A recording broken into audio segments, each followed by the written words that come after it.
So I know that there's some changes that have happened over the last year or so concerning central air conditioning units, and that's a move from Freon as the cooling agent, I guess if you will, to a new agent called PureOn. Can you touch a little bit on that and how that affects a homeowner when they're looking to replace their central air system? Well, first of all, PureOn and Freon are just trade names. Okay.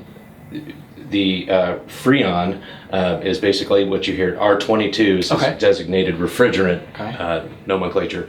That is what they're trying to phase out because it contains chlorine, which is bad for the ozone. Okay. So that is why we're going to PureOn, which is our 410A. That is the environmentally friendly refrigerant. Okay. As far as a cost, like when we buy our refrigerant, the R22 is significantly higher. Okay. It's probably 5 times higher in cost Okay. than the 410A. So Okay. as anything else, that cost and repair work is passed on, to the consumer. Sure. So yes, anytime you get a chance to replace your air conditioning system, you always want to go with PureOn, the 410A system. So are there any major things that need to be done to the, let's call it the interior unit of your HVAC system when you're switching from a Freon or R22 unit to the R410A exterior unit? Yeah, depending on how efficient you want the system, Okay.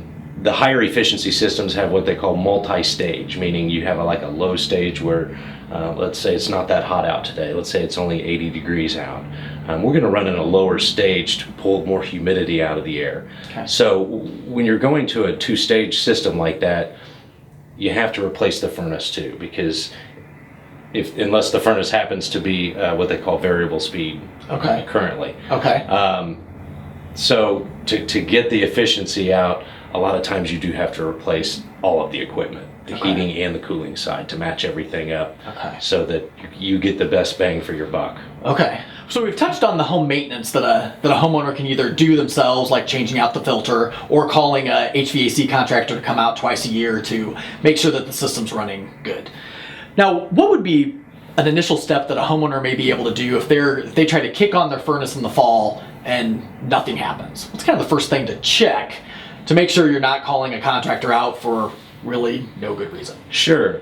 There again, back to the filter. The filter is a very important part. Okay. If the filter is clogged up, it inhibits the airflow. So Okay. the furnace could be running. It's just what they call short cycling. It's not running long enough to heat the home. Okay. It runs, gets hot, shuts off because of the safety features involved with it. Okay. So that's the first thing you want to check.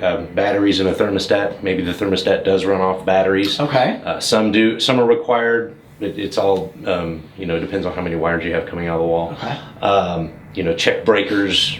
Okay. And dude, a lot of furnaces even have like an exterior on-off switch Yes, they that do. could have gotten bumped or something by somebody when they were That's leaving referred to it. as the SSU, the safety shutoff. Okay. And it looks just like a light switch. So Yeah. I've seen some of them on a wall. Okay. Somebody thinks it's a light switch, so they turn that off and they don't realize they've just shut off their furnace until they need it. Yeah, right. So I've seen that as well. Okay. You have gas lines with the little red knobs, the shutoffs there. Right. Just those are silly things to check, obviously, to save yourself a $100 service call. Yeah. Sure.